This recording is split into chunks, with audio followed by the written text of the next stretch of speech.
All right, guys, we've finally done it. We've reached the end of the Tale of Despereaux. I cannot wait to see how all three of our characters end up. When we last left off, we had Roscuro, who had brought Megariso and the princess down to the dungeon. And Megariso thinks that they're bringing them down so that they can switch places, and she'll be the princess, and the princess will be a serving girl, just like Megariso. But Roscuro revealed his true plans, that that's not what's going to happen. They're both going to be stuck down there forever, and they're so upset. And the last we left off, it says they might still be down there waiting if a mouse had not arrived. Can you guess who that mouse might be? That's right, it's Despereaux. I cannot wait to see what Despereaux does to rescue this princess and Megariso, and how Roscuro turns out. I cannot wait. Today we're going digital. I'll be on the iPad, and I'm just so excited. I hope you guys are too. Chapter 50, in which the princess says his name. "Princess!" Despereaux shouted. "Princess, I have come to save you!" The Princess P heard her name. She looked up. "Despereaux?" she whispered, and then she shouted it. "Despereaux!" Reader, nothing is sweeter in this sad world than the sound of someone you love calling you by your name. Nothing. For Despereaux, the sound was worth everything. His lost tail, his trip down to the dungeon, and back up out of it, and back up into it. He ran toward the princess, but Roscuro, baring his teeth, blocked the mouse's way. The princess cried, "Oh no, Rat, please don't hurt him. He's my friend." Meg said, "Don't worry, princess. I will save the Misi." She took the kitchen knife. She aimed to cut off the rat's head, but she missed her mark. "Whoopsie," said Megariso. Chapter 51. What is that smell? "Ow!" screamed Roscuro. He turned to look where his tail had been, and as he did, Despereaux drew his needle and placed a sharp tip of it right where the rat's heart should be. "Don't move," said Despereaux. "I'll kill you." So, do you remember when Meg tried to kill Despereaux a while ago and she missed and she cut off his tail?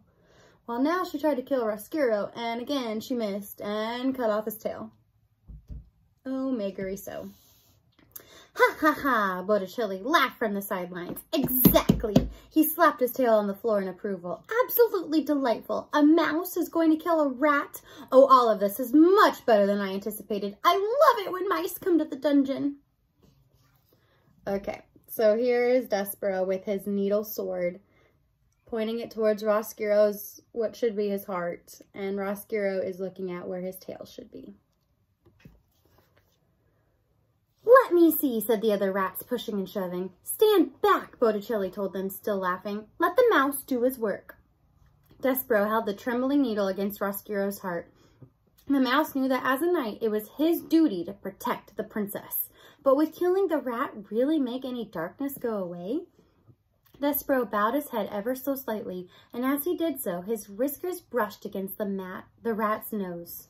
Roscuro sniffed. "What is that smell?" he asked. "Mouse blood," shouted a rat. "Blood and bones," shouted another. "You're smelling tears," said Botticelli. "Tears and thwarted love." "Exactly," said Roscuro, "and yet there's something else." He sniffed again, and the smell of soup crashed through his soul like a great wave, bringing with it the memory of light, the chandelier, the music, the laughter, everything. All of the things that were not, would not, could never be available to him as a rat.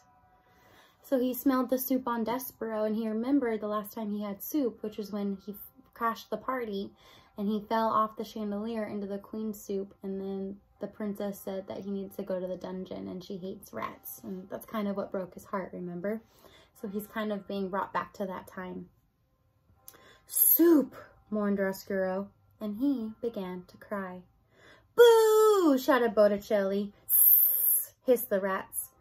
"Kill me," said Roscuro. He fell down before Despereaux. "It will never work.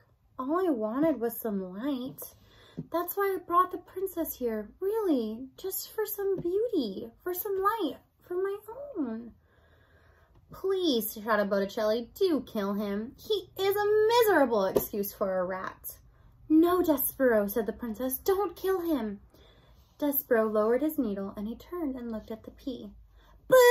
No, shouted Botticelli again. Kill him! Kill him! All this goodness is making me sick. I've lost my appetite. Gore, shouted Meg, waving her knife. I'll kill him. No, wait, said the princess. Roscuro, she said to the rat. What? He said.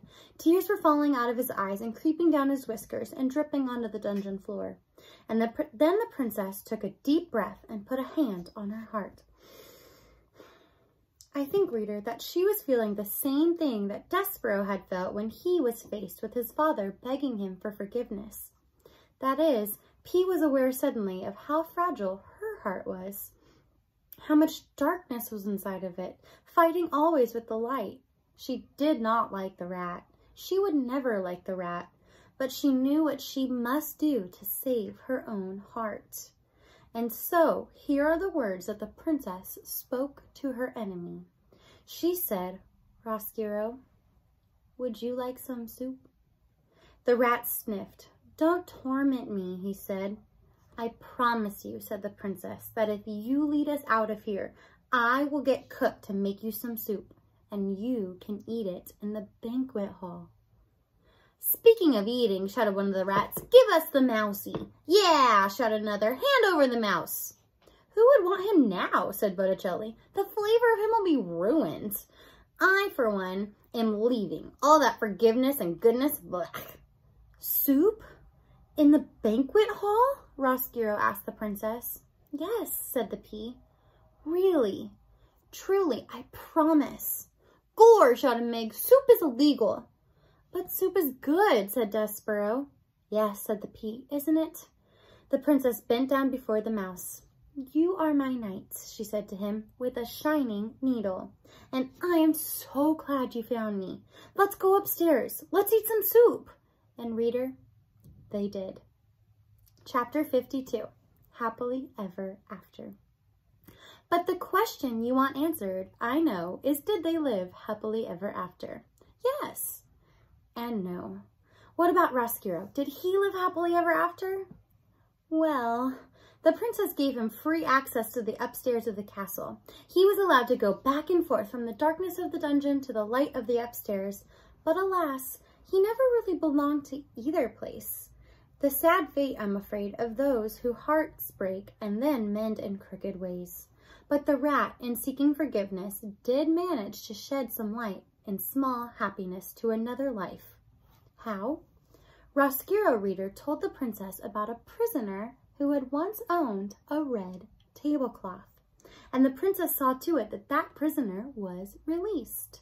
And Roscuro led the man up out of the dungeon to his daughter, Miggery So. Meg, as you might have guessed, did not get to be a princess. But her father, to make up for what he had done to her, treated her like she was one for the rest of her days. And what about Despereaux? Did he live happily ever after? Well, he did not marry the princess, if that's what you mean by happily ever after. Even in a world as strange as this one, a mouse and a princess cannot get married. But reader, they can be friends. And they were. Together they had many adventures.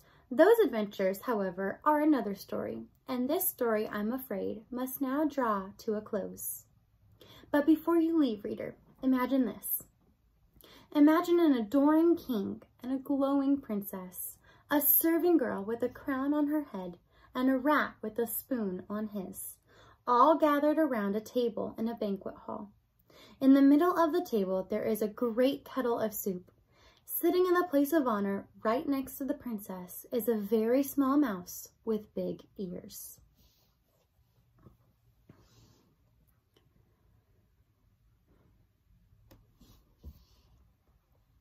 And peeking out from behind a dusty velvet curtain, looking in amazement at the scene before them, are 4 other mice. Mon Dieu, look, look, says Antoinette. He lives, and he seems such the happy mouse.